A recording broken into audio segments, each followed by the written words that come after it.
Bismillahirrahmanirrahim. Bismillahirrahmanirrahim.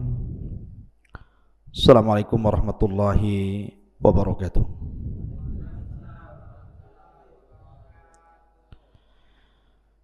Alhamdulillah wassalatu wassalamu ala Rasulillah wa ala alihi wa sahbihi wa mawalah wa la hawla wa la quwata illa billahi wa ba'du. Qala Allahu azza wa jalla ya ayyuhalladzina amanu taqullaha haqqa tuqatih wa la tamutunna illa wa antum muslimun. Wa qala sallallahu alaihi wasallam man salaka tariqan yaltamisu fihi ilma sahhalallahu bihi tariqan ilal jannah. Amma ba'du. Baik, kita lanjutkan kajian kita masih membahas Qasasul Anbiya, dan malam ini kita akan membahas tentang kisah Nabiullah Yahya alaihi salatu wassalam. Ma'asyiral muslimin yang dimuliakan Allah subhanahu wa ta'ala, kisah Nabi Yahya ini berbeda dengan kisah-kisah para nabi yang lainnya, karena Nabi Yahya ini salah satu nabi yang dipisahkan antara kepala dan badannya ataupun dipenggal karena suruhan Raja Herodia kala itu, dan kepalanya dijadikan mahar wanita pelacur. Sehingga kisahnya ini memang menarik untuk kita kisahkan, dan nanti syarat dengan pelajaran kalimat per kalimat dalam Al-Quran, tepatnya dalam surah Maryam. Karena cerita itu bukan hanya dinikmati kisahnya, tetapi cerita dalam Al-Quran itu setiap ayat per ayat itu ada makna yang harus dipikirkan dan diusahakan untuk diamalkan. Makanya Allah subhanahu wa ta'ala mengatakan Iqra, baca. Bukan hanya dibaca saja, tetapi juga tadabbur ayat-ayat dalam Al-Quran. Kisah Nabi Yahya ini tidak lepas daripada kisah Nabiullah Zakaria. Baik, kita akan masuk pada surah Maryam ayat kedua dan seterusnya. Allah subhanahu wa ta'ala berfirman, Kaf ha ya ain sad, Dzikru rahmati rabbika abdahu Zakaria. Ka ha ya ain sad ini adalah huruf-huruf hijaiyah yang banyak di permulaan Al-Quran atau di permulaan surat-surat dalam Al-Quran. Ahli tafsir, kalau antum baca tafsir, biasanya tidak ada yang mentafsirkan, hanya mengatakan Allah lebih tahu tentang maknanya. Tetapi para ulama berikan penjelasan, kalau ada penggalan-penggalan huruf hijaiyah seperti alif lam mim, alif lam ra, atau seperti di sini ka ha ya ain sad atau toha yasin dan yang semacamnya. Kenapa Allah subhanahu wa ta'ala selalu letakkan di permulaan surat dalam Al-Quran? Karena Allah letakkan sebagai tantangan Allah kepada orang-orang yang diturunkan Al-Quran kepada mereka. Lah, Quran itu turun di mana? Turun di Mekah. Dan orang-orang Mekah kala itu berbahasa Arab, dan Al-Quran turun menggunakan bahasa Arab. Seolah-olah Allah ingin katakan, bahasa kalian sama dengan bahasa Quran, menggunakan bahasa Arab. Artinya bahwa bahasa yang kalian rangkai itu tidak lebih daripada alif sampai ya. Sama dengan Quran juga sama, tidak lebih daripada alif sampai ya. Kalau kalian meragukan Al-Quran, maka silahkan rangkai dengan huruf hijaiyah yang kalian hafal dari alif sampai ya itu kalimat-kalimat semacam Al-Quran. Makanya Allah mengatakan kul hatu burhanakum in kuntum shadiqin. Ya. Ma'asyiral muslimin yang dimuliakan Allah Azza wa Jalla, ini bentuknya tantangan gitu ya. Kalau kalian tidak yakin dengan Al-Quran, Quran kan pakai bahasa kalian, buat seperti Quran. Itu maksudnya kenapa potongan-potongan huruf hijaiyah ini selalu diletakkan di permulaan surat dalam Al-Quran. Begitu penjelasan para ulama. Kemudian Allah mengatakan penjelasan rahmat Tuhanmu kepada hambanya Zakaria. Idnada rabbahu nidaan khafiyah. Ketika dia berdoa kepada Tuhannya dengan doa yang sangat lembut. Artinya dengan doa yang tidak perlu diteriakkan karena Allah itu dekat dengan kita. Makanya sahabat Nabi SAW pernah berkata kepada Rasul, ya Rasulullah, Arabbuna qaribun am ba'id? Rasul, Tuhan kita ini jauh apa dekat? Wa idza kana qaribun fa nunaji wa idza kana ba'idun fa nunadi. Kalau memang dia dekat kita bisik-bisik saja, tapi kalau dia jauh kita panggil-panggil. Maka Allah Subhanahu wa taala turunkan ayat wa idza sa'alaka ibadi anni fa inni qarib. Apabila hamba-hambaku bertanya soal aku ya Muhammad, katakan aku dekat. Jadi tidak perlu doa itu teriak-teriak. Doa itu tidak perlu berteriak-teriak, tetapi dengan cara nidaan khafiyah seperti doanya Zakaria.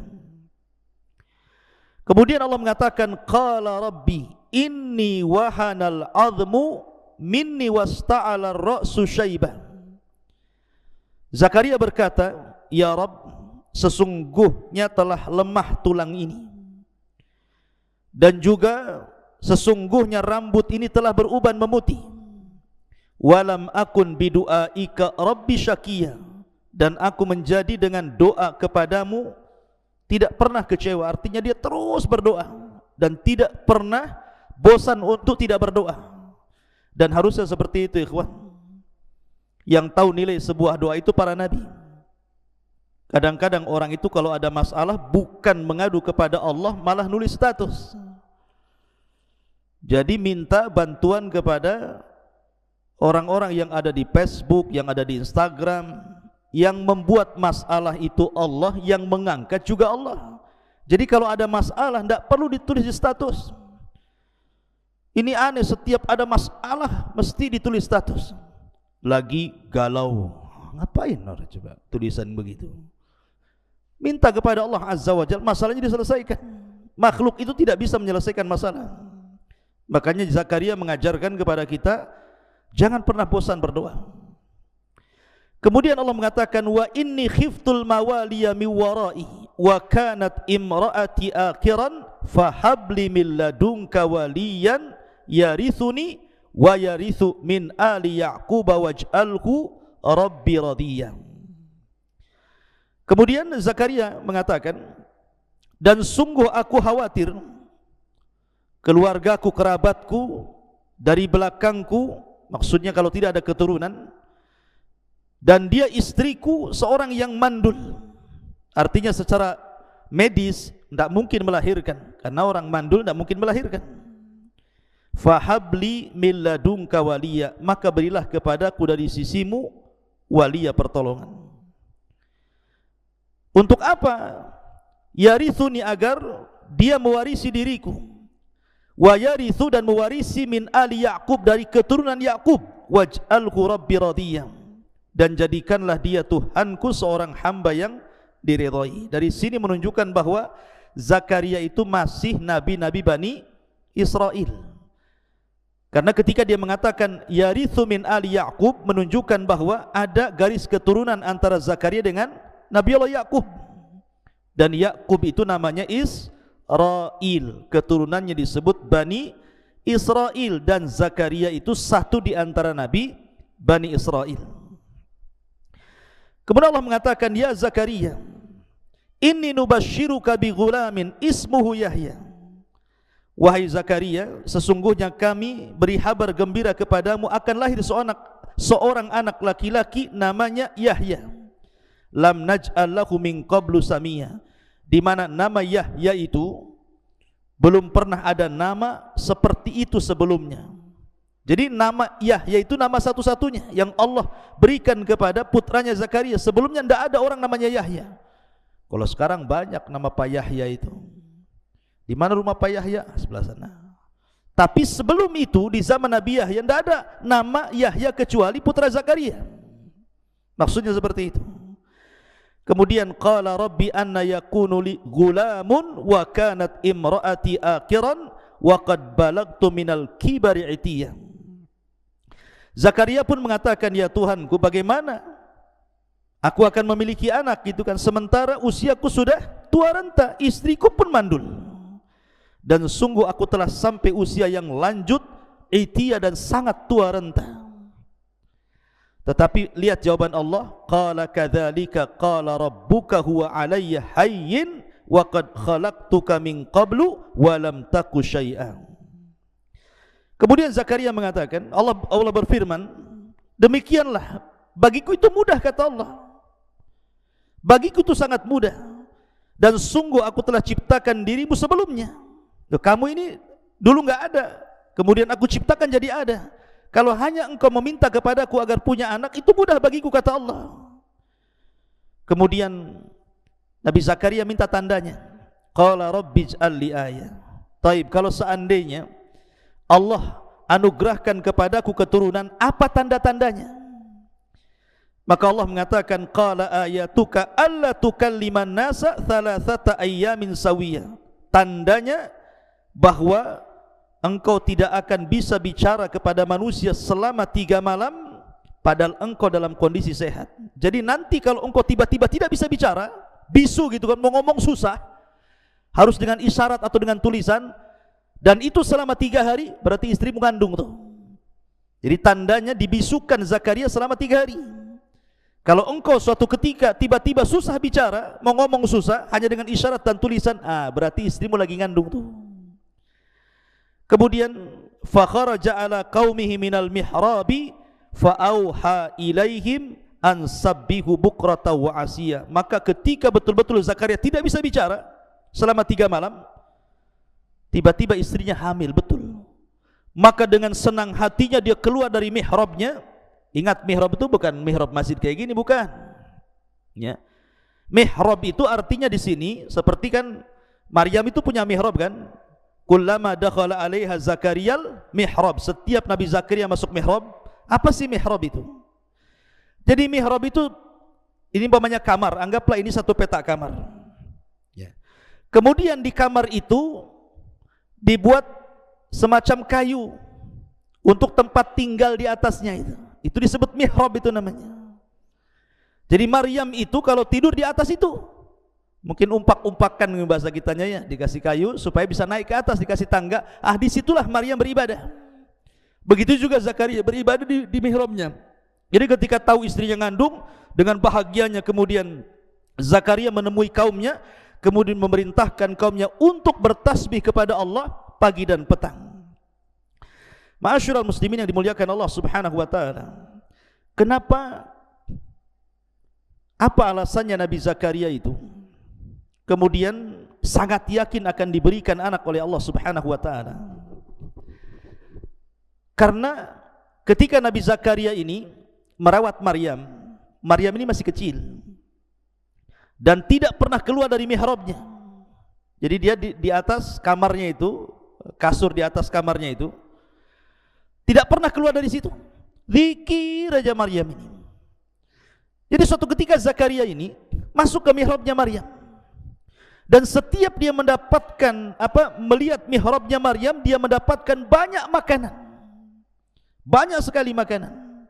Makanya Allah mengatakan, kullama dakhala 'alaiha Zakariyal mihrab wajada indaha rizqa. Setiap Zakaria masuk ke kamarnya Maryam, ke mihrabnya, sudah banyak makanan, terutama buah-buahan.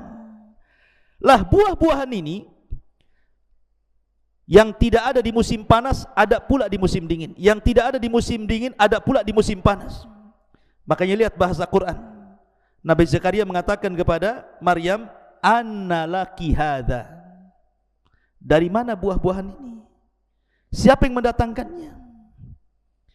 Sebab kalau seandainya buah-buahan itu ma'ruf, ada di musimnya, tentu Zakaria tidak akan mengatakan anna laki hadza. Dari mana buah-buah ini? Pasti Zakaria pun akan maklum. Umpamanya ini musim kurma, banyak kurma di kamarnya. Mungkin ada orang ngasih. Atau lagi musim jeruk, tiba-tiba banyak jeruk. Paling Zakaria mengatakan siapa yang ngasih buah-buahan ini. Tidak mengatakan anna laki hadza. Itu bahasa Quran. Tiba-tiba Maryam mengatakan apa? Huwa min indillah. Ini datang dari Allah. Subhanallah. Ketika Maryam mengatakan demikian, langsung masuk ke akal Zakaria. Kalau seandainya anak kecil Maryam ini saja dengan rajin ibadah di mihrabnya, tidak pernah keluar, bisa diberikan rizki oleh Allah tanpa harus capek-capek mencarinya, tanpa harus menunggu orang mengasihnya, tiba-tiba sudah ada di situ gitu ya. Kemudian yang lebih heran lagi, makanan di musim panas ada pula di musim dingin, buah-buahan di musim dingin ada pula di musim panas. Zakaria berpikir tuh, aku ini sudah tua, istriku sudah hamil, masa Allah enggak mungkin kasih anak kepadaku? Maka lihat bahasa Quran, Allah tidak mengatakan fada'a Zakaria, tapi Allah mengatakan hunalika da'a Zakaria. Pakai hunalik di sini. Apa faedahnya kalimat hunalik di sini? Seolah-olah begini, mumpung ada kesempatan ketika dia melihat Maryam rajin ibadah kemudian diberikan rizki, maka besoknya Zakaria pun ikut cara Maryam, masuk ke mihrabnya, beribadah terus, berdoa terus. Dari situlah kemudian Jibril datang dan menghabar gembirakan kepada Zakaria akan kelahiran Yahya. Hunalika da'a Zakaria rabbah. Dan itu kedahsyatan doa dan ibadah. Lihat ketika Allah mengatakan malaikat datang ke Zakaria menghabarkan gembira, sedang apa Zakaria? Wa huwa qaimun yusalli, kan gitu ya. Wa huwa qaimun yusalli fil mihrab. Jadi malaikat ketika menghabarkan bahwa Zakaria itu akan melahirkan, atau bukan dia yang melahirkan, istrinya akan melahirkan Yahya, Zakaria sedang sholat. Kenapa Allah Subhanahu wa taala tidak menyebutkan Zakaria sedang tidur, Zakaria sedang ngobrol, Zakaria sedang main, Zakaria sedang jalan? Kok sedang sholat diberikan kabar? Kata para ulama, lihat bagaimana sholat itu bisa menyelesaikan sebuah permasalahan. Makanya Nabi SAW kalau ada masalah itu segera sholat, kemudian meminta kepada Allah supaya masalahnya diselesaikan. Maka sholat itu sesuatu yang sangat penting dalam kehidupan umat manusia ini. Taib, setelah kemudian Allah Subhanahu wa taala anugerahkan Zakaria seorang putra namanya Yahya. Nabi Yahya ini ikhwatu fiddin, muliakan Allah Azza wa Jalla, orangnya aneh karena selalu hidup di hutan. Jadi kecil-kecil itu hidup di hutan dia tidak pernah bergaul dengan kawan-kawan sebayanya. Sendiri dia hidupnya itu. Masih kecil belum balik itu dia tidak pernah main sama kawan-kawannya, sampai kawan-kawannya mengatakan, hayyanal abmana, yuk kita main sama kita. Bukan di zaman sekarang, yuk kita main kelereng, main apa lagi, petak umpet, berenang, main futsal gitu ya, zaman sekarang kan. Apa kata Zakaria? Allah tidak pernah menciptakan aku untuk main-main. Ma khalaqna lila'ib, ma khuliqna lila'ib, katanya. Aku tidak diciptakan untuk main-main, katanya. Kalau kayak Nabi Yahya kan mantap tuh. Pal main bola, aku nggak diciptakan untuk main-main. Gitu. Ya. Main bola Pal, ayo di mana? Ini repot antum. Ya. Tunggu saya ajak kawan lagi, nularkan penyakit lagi tuh. Jadi bagaimana Zakaria ini mengatakan ma khuliqna lila'ib, aku tidak diciptakan untuk main-main. Dari situ dia tidak pernah ikut kawan-kawannya. Dia hidup sendiri. Kadang-kadang dia ke hutan. Jadi kalau ada makanan itu, maka Nabi Zakaria itu karena kelembutan hatinya, semua hewan-hewan di hutan itu dikasih makan sama dia. Sampai akhirnya mulai dari hewan buas sampai hewan jinak itu tidak berani mengganggu Nabi Yahya karena dia yang kasih makan mereka. Ma'asyiral muslimin yang dimuliakan Allah Azza wa Jalla, perhatikan di sini kisah ini dimulai dari surah Maryam. Ya Yahya khudil kitaba biquwwah, wa Yahya, ambillah kitab Taurat ini dengan kuat. Dari sini ada faedah apa? Seorang pendakwah itu harus kuat. Allah mengatakan, ya Yahya, ambil Taurat dengan kuat. Faedahnya apa? Antum thalabul ilmi, kelak akan jadi dai. Antum tidak boleh lemah. Harus kuat, harus siap menghadapi masalah. Tidak boleh malas. Ini calon dai tidur aja, gimana ceritanya? Ya, ngobrol saja. Harus kuat, sungguh-sungguh. Seorang calon dai itu harus sungguh-sungguh, harus sabar, siap menghadapi masalah. Karena nanti antum akan dihadapkan dengan berbagai masalah dari mad'u, dari orang yang antum dakwahi. Makanya Allah mengatakan, ya Yahya, hudil kitaba bil quwwah. Kenapa bil quwwah, dengan kekuatan? Karena tantangannya berat jadi seorang pendakwah itu. Akan ada masalah banyak. Quran ini Allah mengatakan, inna aradna al-amanata ilas samawati wal ardi wal jibali fa'abaina an yahmilnaha. Kan itu ya? Wa asfaqna minha wa hamalahal insan. Ketika Allah Subhanahu wa ta'ala tawarkan nih agama ini, Quran ini kepada langit, kepada bumi, kepada gunung, semua tolak. Mereka enggak mau. Karena tahu bahwa amanah menyampaikan Al-Quran itu berat. Wa asfaqna minha, enggak mau mereka. Fahamalahal insan, manusia pula mau. Makanya Allah mengatakan, innahu kana zaluma, kayak gitu ya. Qatu fiddin muliakan Allah Azza wa Jalla. Jadi faedahnya, khudil kitaba bil quwwah, antum calon-calon dai harus kuat. Dari sekarang harus kuat, jangan membleh, jangan malas. Wa atainahul hukma sabiyya, dan kami telah memberikan hikmah, ilmu, pengetahuan, kecerdasan kepada Yahya sejak dari anak-anak. Makanya tadi diajak main dia enggak mau. Bahkan suatu ketika Nabi Zakaria ini kehilangan Yahya, namanya anak-anak gitu kan, hilang 3 hari, pusing tuh Nabi Zakaria itu, kemana ini Yahya ini pergi ini. 1 hari tidak ketemu, 2 hari enggak ketemu, 3 hari enggak ketemu, pas hari ketiga baru ketemu. Rupanya Nabi Yahya sedang menggali kuburan. Menggali kuburan, lahat. Kemudian dia duduk di samping lahat itu sambil menangis. Kemudian Zakaria datang dan mengatakan, wahai Yahya, ya bunai, wahai anakku, aku sudah mencari kamu 3 hari. Aku tidak melihat dirimu. Dan ini kuburan siapa? Kau hendak menggali untuk siapa? Kuburan untuk siapa ini? Yahya sambil menangis mengatakan, karena Yahya itu terkenal bakain, orangnya itu suka nangis. Suka sekali dengan nangis. Karena takut kepada Allah Azza wa Jalla. Dan dia mengatakan, ya Abi, bukankah kau yang menghabarkan kepada aku bahwa antara kita ini akan berada di antara sorga dan neraka? Dan yang bisa menghantarkan kita ke sorga itu adalah dengan tangisan. Maka aku melihat kematianku di sini, aku menangis. Maka dua-duanya sama-sama menangis akhirnya. Jadi Zakaria itu diberikan kecerdasan luar biasa. Itu sejak kanak-kanak itu.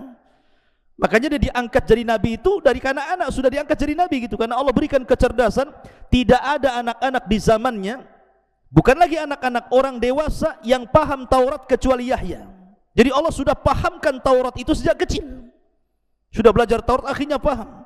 Kayak antum, seusia antum ini sudah hafal Quran plus dengan tafsirnya 30 juz, gitu maksudnya kan, mantap tuh. Ini Quran saja sudah belum hafal, cerita tafsirnya pula kan gitu ya. Jadi Nabi Yahya itu sejak kecil sudah hafal Taurat betul-betul, dan dia memiliki suara indah ketika membaca Taurat. Lihat Allah sifatkan bagaimana sifatnya Yahya ibn Zakaria ini. Wa hananan min ladunna wa zakatan wa kana taqiyan. Allah mengatakan wa hananan min ladunna, dan kami berikan perasaan sayang dari sisi kami. Jadi Yahya itu terlahir sebagai manusia penyayang. Kenapa Allah Subhanahu wa taala katakan kami masukkan ke hati Yahya itu perasaan sayang, sayang kepada sesama. Kalimat hanan dalam bahasa Arab, ikhwan, biasanya digunakan untuk kasih sayang seorang anak kepada orang tua. Itu kalimat hanan. Kenapa Allah Subhanahu wa taala sifatkan Yahya ibn Zakaria ini dengan sifat hanan, penuh dengan kasih sayang? Karena dia punya orang tua sudah tua. Zakaria itu sudah 100 tahun lebih usianya. Artinya sudah kakek-kakek renta. Istrinya juga sama, sudah nenek-nenek. Yang dibutuhkan orang tua yang sudah renta itu kasih sayang dari anak-anaknya. Makanya antum itu kalau pulang sayangi orang tua antum. Diperintahkan apa saja selama tidak maksiat, siap bu, siap pak, begitu. Jangan nantilah, belum tidur, capek. Ini enggak jelas ini. Ya. Lihat Yahya ini. Karena Allah Subhanahu wa taala mengingatkan Zakaria sudah tua, istrinya sudah tua, berarti Yahya ini harus berbuat baik kepada orang tuanya. Makanya disifati wa hananan min ladunna wa zakatan, dan kesucian hatinya, wa kana taqiyya, dan dia orang yang bertakwa. Makanya ketika Allah Subhanahu wa taala berfirman tentang sifat-sifat setelahnya, wa barran biwalidayhi, lihat bagaimana seorang Yahya ibn Zakaria itu orang yang suka berbuat baik kepada orang tuanya. Walam yakun jabbaran asiya, dan dia tidak pernah sombong dengan orang tuanya dan tidak pernah durhaka dengan orang tuanya. Lihat bahasa Quran ikhwan. Ketika Allah mensifati Isa dengan mensifati Yahya berbeda. Di sini Allah mengatakan apa? Wa barram biwalidayhi wa lam yakun jabbaran asiya, pakai asiya. Tapi ketika mensifati Isa apa? Wa lam yakun jabbaran syakiyah. Ketika Allah menyebutkan Isa menggunakan syakiyah. Ketika Allah mensifati siapa? Yahya, asiya. Apa bedanya syakiyah dengan asiya itu? Kalau syakiyah itu di atasnya asiya. Jadi lebih parah lagi, kurang ajarnya gitu ya. Kenapa? Ketika kemudian Allah mensifati Nabi Isa bahwa dia bukan orang yang sombong kepada orang tuanya dan tidak pernah kurang ajar sekali kepada orang tuanya, karena Yahya itu masih ada ibu, masih ada bapak. Sehingga kalau seandainya seseorang anak punya ibu bapak, suatu ketika mungkin dia tidak nurut sama ibunya, kemudian ibunya sakit hati, ada yang kasih nasihat suaminya, memberikan kesabaran. Makanya masih terhibur ibunya dengan suaminya, walaupun anaknya kurang ajar gitu ya. Lah makanya menggunakan Asia, beda dengan Isa. Isa hanya punya ibu, tidak punya suami gitu ya. Sehingga kalau dia disakiti anaknya, sakit hatinya itu dalam. Makanya ini juga risalah kepada orang-orang yang hanya punya ibu dan sudah tidak punya ayah. Maka jangan sakiti hati ibu anda, karena sakitnya itu lebih dalam dibandingkan ketika masih ada suaminya. Itu maksudnya di situ ya. Ini pelajaran besar juga bagi antum yang syukur-syukur antum masih punya kedua orang tua. Allah mengatakan wassalamun alaihi yauma wulida wa yauma yamutu wa yauma yub'atsu hayya. Enggak apa-apa kita akhirkan nanti isyanya. Dan sejahteralah atas Yahya pada hari dilahirkan, pada hari dia meninggal, dan pada hari dia dibangkitkan. Dan itulah keinginan kita, selamat saat dilahirkan, selamat saat diwafatkan, dan selamat saat dibangkitkan. Taib ini kisah daripada dalam surah Maryam. Kita masuk pada kisah inti. Masyaallah muslimin yang dimuliakan Allah Azza wa Jalla. Di zaman Nabi Yahya itu hidup 3 nabi. Pertama Zakaria, yang kedua Isa, yang ketiga Yahya. Ini hidup sezaman. Zakaria, Yahya, Isa hidup sezaman. Karena antara Yahya dan Zakaria itu, Yahya dengan Isa itu masih kerabat. Karena Zakaria itu menikah dengan saudari dari saudari dari keluarga Imran. Jadi Imran punya istri namanya Hanan. Kemudian punya adik perempuan dinikahi Zakaria. Kemudian dari Hanan ini lahir Maryam. Kemudian dari Zakaria lahir Yahya. Dari Maryam lahir Isa. Berarti Isa dengan Yahya itu sebutannya apa? Anak paman, anak bibi, ibnu kholah namanya ya, anak bibi gitu, jatuhnya anak bibi. Makanya ketika Nabi SAW Isra Mi'raj, kemudian naik ke langit kedua, berjumpa dengan Isa dan Yahya, dan keduanya adalah ibnu kholah, anak daripada bibi. Ma'asyiral muslimin yang dimuliakan Allah Azza wa Jalla, suatu ketika Nabi Isa dengan Nabi Yahya ini berjumpa. Yahya dan Isa ini berjumpa. Kemudian Allah Subhanahu wa taala berwasiat kepada Nabi Yahya dengan 5 wasiat. Wahai Yahya, aku beri kau 5 wasiat. Kau amalkan 5 wasiat ini, kau dakwahkan kepada Bani Israel dan suruh Bani Israel mengamalkannya.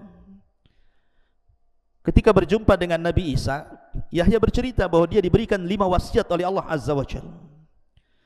Dan menyebutkan wasiat-wasiatnya. Kata Isa, wahai Yahya, kau harus segera menyampaikannya.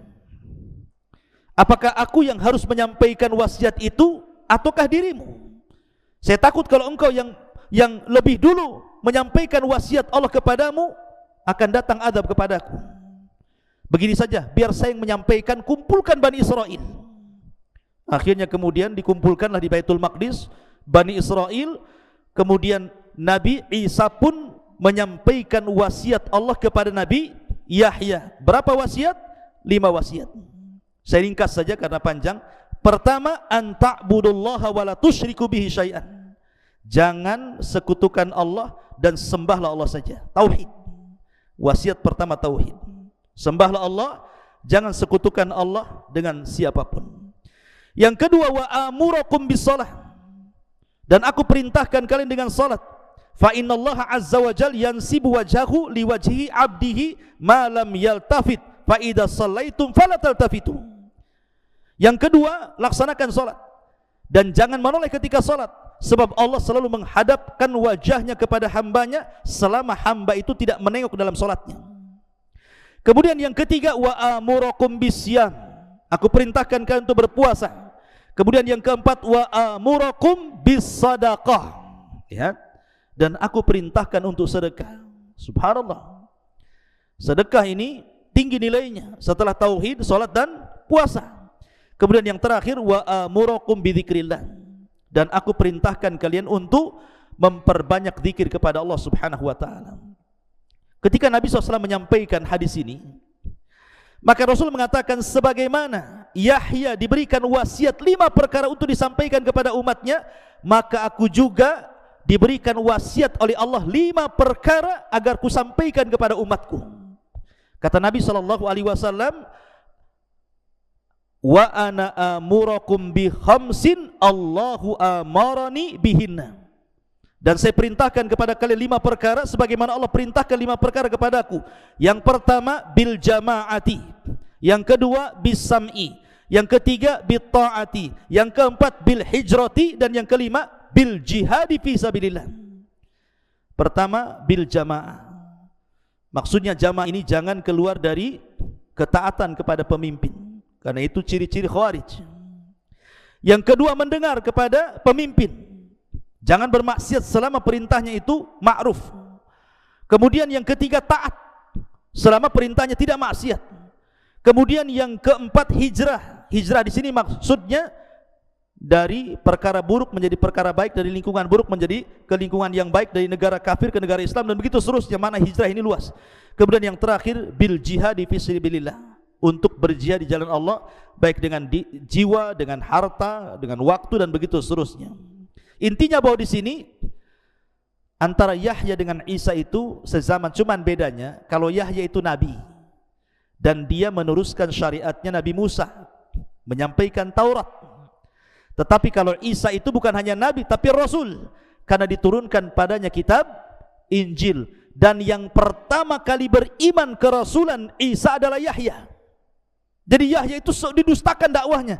Justru yang pertama kali beriman kepada Isa itu Nabi Yahya, karena dia juga seorang nabi. Ya. Karena kurang lebih para nabi itu ketika berdakwah didustakan. Taib. Karena juga waktu, kita langsung saja. Lalu bagaimana kisah wafatnya Nabi Yahya ini, ikhwan? Kisah wafatnya memang sangat tragis sekali. Dahulu ada seorang raja, seorang hakim di Palestina, namanya Herodia, yang sebelumnya dipimpin oleh Herodus. Namanya dulu Herodus, kemudian meninggal Herodus, diganti dengan Herodia. Dialah hakim Palestina kala itu.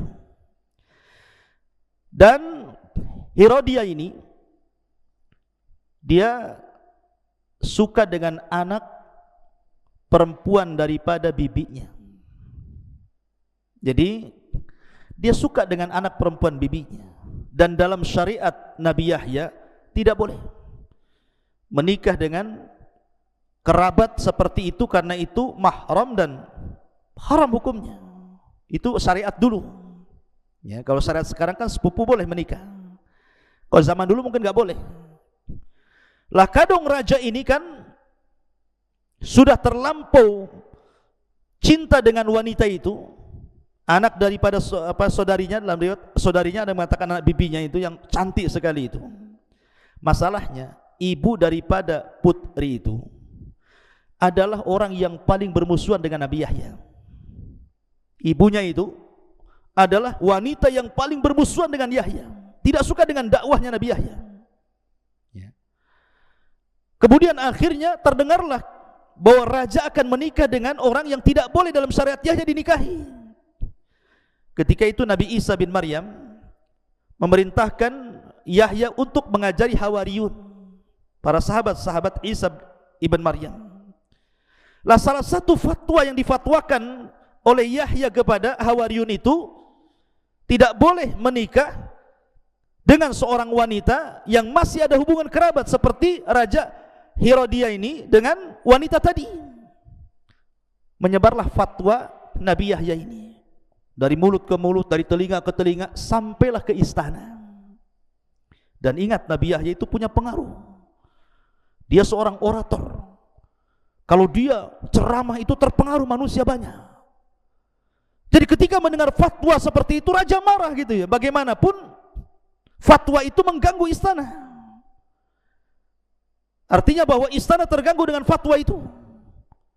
Akhirnya kemudian suatu ketika wanita itu karena takut tidak jadi nikah dengan raja, maka sang ibu dari wanita yang hendak dinikahi raja itu disuruh menghantarkan khamar kepada raja untuk diminum. Maka Herodia pun meminum khamar, mabuklah. Ketika mabuk itulah ibunya mengatakan kepada anak putrinya, berdandanlah dengan dandanan yang paling cantik, lewatlah di hadapan raja. Akhirnya dia pun dandan dengan dandan cantik. Raja lagi mabuk, kemudian lihat wanita yang dicintainya tiba-tiba lewat dengan dandan yang paling cantik, makin gila dia. Gila kuadrat namanya. Udah gila-gila lagi, gila di atas gila ya. Maka akhirnya dikejarnya wanita itu dan mengatakan, ayo nikah sekarang gitu ya. Tetapi wanita ini sudah dibisikin oleh ibu yang kafir ini dan mengatakan, kalau raja menghendaki supaya cepat nikah, maka katakan kepada sang raja, maharnya kepala Yahya, maharnya kepala Nabi Yahya. Subhanallah ya. Akhirnya kemudian ketika wanita itu ngomong sama raja, kau boleh menikahi diriku, tapi saya minta maharnya kepala Nabi Yahya. Raja ini kan bagaimanapun masih menghormati, karena terkadang dia pun minta fatwa kepada Nabi Yahya. Makanya dia mengatakan kepada wanita itu, janganlah minta yang itu. Kalau kau minta emas saya kasih, minta istana saya kasih, minta harta saya kasih, mau apa saja, tapi jangan itu. Tapi wanita itu mengatakan tidak, itu mahar saya. Dengan sebab itulah akhirnya Herodia ini, Raja Herodia ini mengutus pasukan untuk menangkap Yahya dan memenggal kepalanya. Diutus pasukan besar. Lah Yahya sedang mengajar di masjid. Hawariyun, orang-orang Isa bin Maryam, sahabat-sahabat Isa bin Maryam, tiba-tiba masjid dikepung. Akhirnya Nabi Yahya pun dijemput dari mihrabnya, kemudian dipenggal kepalanya, dipisahkan dengan badannya. Celakanya lagi, badannya dikirim kepada bapaknya Zakaria. Zakaria masih hidup, tapi anaknya sudah mati. Coba perasaan orang tua, tiba-tiba dikirim jasad anaknya, kemudian kepalanya diletakkan di bejana emas, kemudian dikirim ke istana. Gimana perasaan Zakaria selaku bapak? Tahu-tahu ada jasad anaknya di situ ya. Akhirnya kepala Nabi Yahya ini diletakkan di bejana emas, dikirim ke istana. Ketika melihat kepala Yahya di bejana emas, wanita fajirah, wanita baghi ini tiba-tiba tertawa terbahak-bahak. Subhanallah. Al jaza min jinsil amal, ikhwan. Jazaa'ul ihsan ilal ihsan, jazaa'us sayyi'ati ilas sayyi'ah. Balasan keburukan itu akan ditimpakan keburukan yang sama. Karena Allah yang mengatakan dalam Al-Quran,